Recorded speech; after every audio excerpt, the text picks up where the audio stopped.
Hey, what's going on, everyone out there in YouTube land? So today we're going to check out, you guessed it, another pod system. This one coming from a company called OVNS.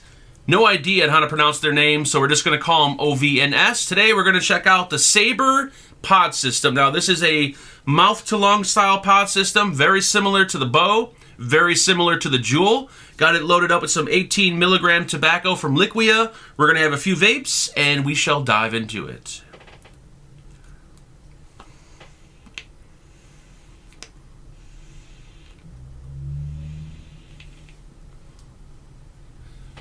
Not bad at all. A little wide, but very, very lightweight. And this 18 milligram is actually performing really, really well.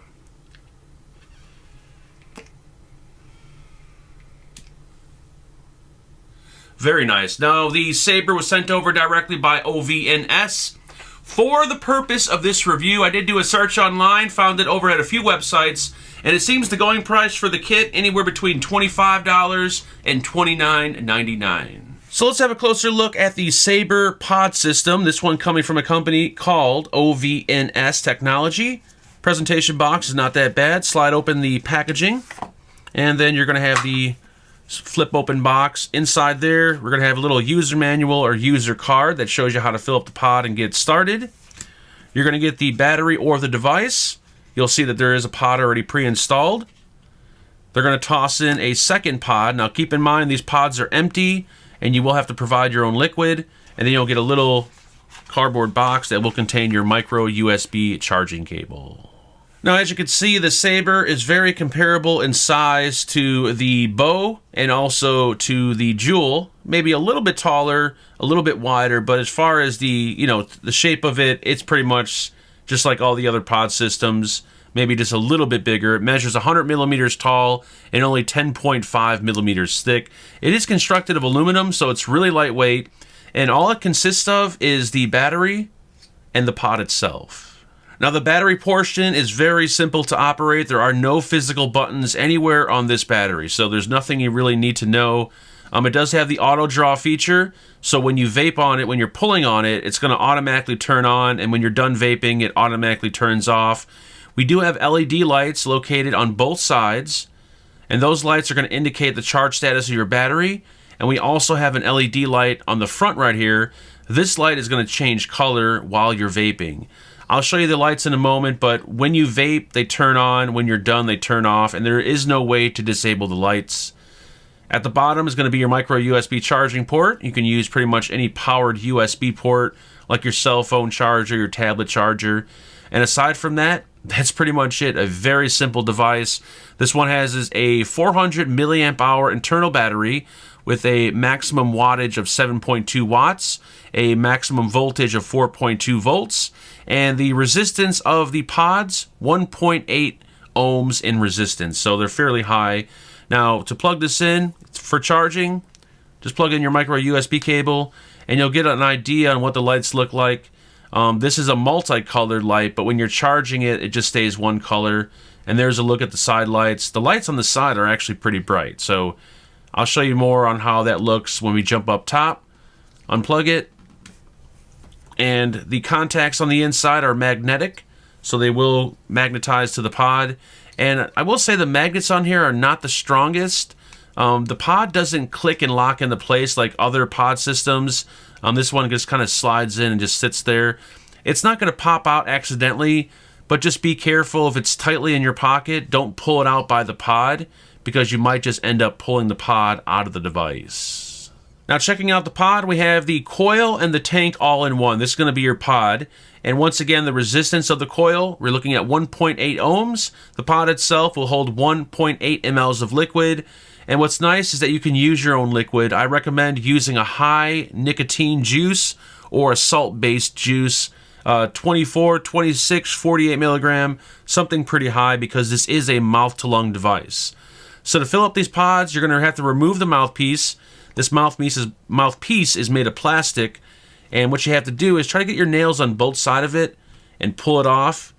It's kind of hard to pull off at times, but there we go. Pop it off. And then what you're going to need to do is remove this silicone plug. make sure you remove both sides, not just one side, because if you only remove one side like that and you try to fill it up, more than likely the pressure is going to build up and it's going to start flooding. So remove both sides, and then you got your 2 fill holes right there. If you have a juice bottle that has a very fine tip like this one, it's going to be pretty easy to fill up. But if you have a large tip bottle, it might get kind of hard to do. Now keep in mind, if you're dealing with a really high nick juice, make sure you have a rag on hand, because if you get juice on your hands, you want to wash it off immediately. So I'm dealing with 18 milligram or 16 milligram here, so go ahead and fill it up. And when you first fill up the pod for the very first time, you want to make sure that you let the pod sit on the side for a good 10 minutes or so. So that way the juice actually absorbs into the cotton. If you fill it up right away and you start vaping it, you might end up burning the cotton. And this is only needed when you first fill it. When you refill it, you don't have to wait. So then go ahead and fill it up. And there we go. And I know it's kind of hard to see through that frosted glass. At least for me it is. So just be careful not to overfill it and get juice everywhere. I did end up overfilling it once, and I got juice all over the place. So once you fill it up, I already have one filled and waiting for me, but go ahead and take the plug. And this is the tricky part, especially when you're dealing with high nick juice. You might get a little messy right here. So make sure you get a rag. Go ahead and pop the plugs in place. And if you have big fat sausage fingers like me, you might struggle with doing this. There we go, that looks good. Go ahead and take the mouthpiece, pop it on. You'll hear it click and lock. There we go, now it's locked into place. Go ahead and grab the pen or the battery or the device, however you guys want to call it, and just slide it in there. And there you go, you're ready to rock. So let's talk a little bit about the Saber. Now when it comes to performance, honestly, this thing is right up there with the Juul and with the Bow. Performance-wise, you know, it performs really well. You get a nice, warm, restricted vape, a nice mouth-to-lung vape. Performs well, good throat hit, and I had no complaints when it came to performance whatsoever. Now, the pods, some people are going to really like the fact that the pods come empty. You can fill them up with your own liquid. You could refill them. Some people like the convenience of having pods already pre-filled, so that way they can open them up, pop them in, and they're good to go. Something like this, I noticed when I was out and I would go to fill my pod, when I removed the mouthpiece and when I removed the silicone plug, there's condensation buildup. And if you're using like a 30 or 40 something milligram liquid and you get some of that liquid on your hands, it's not going to be pleasant. So I did find filling this on the go to be a little messy at times because of the fill method. So once again, they don't offer pre-filled pods, so these are, to my knowledge anyways, or at least at this point in time, it's all going to be use your own liquid. And I recommend using 18 milligram or higher. If you're quitting smoking, definitely use something in the 38 to 46 range. But for me, being a 3 milligram vapor, I find 18 to be beautiful. The mouthpiece on here, very comfortable to use. The auto draw feature works every single time. I got no leakage off the pod, so aside from filling it on the go, that's my only real complaint with the pod. Now, the device itself got a 400 milliamp hour battery, and depending on how much you vape, depends on how long the battery is going to last. If you're using it at work on your smoke break or your lunch break, more than likely you'll get through the entire day. But if you're at home using it all day long, 400 is not going to last you all day, so you'll have to keep recharging it and recharging it. But then again, if you want that small, compact size, you got to sacrifice something like the battery. One feature on here, or should I say lack of, there is no physical buttons on here. So that's going to be a really good thing for a newer vapor because there's nothing they need to learn. There's no wattage buttons, no on-off button, nothing like that. It just pop your pod in, start vaping, you're good to go. Now, one thing that some people will be disappointed about are the lights. You know, one of the main reasons a lot of people use pod systems is because they want to be discreet, they want to stealth vape, maybe at work or something like that.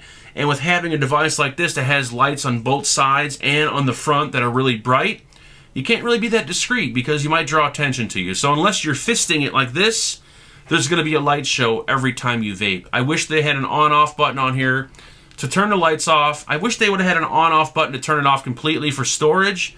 But, you know, once again, it all comes down to the features you're looking for. I know a lot of people really don't care about an on-off button. They like the fact that the mod is constantly on and they can grab it and start vaping. So aside from all that, I will say when it comes to performance, I was very, very impressed, and it's up there with the bow and the jewel. Aside from that, it all comes down to the features that you're looking for in a pod system, all right? So that is it. That's all I got for you guys today. If you have any comments or questions on the Saber, please feel free to leave them below. Please hit that subscribe button. I'll talk to everyone very, very soon. Make sure you guys build safe and vape on.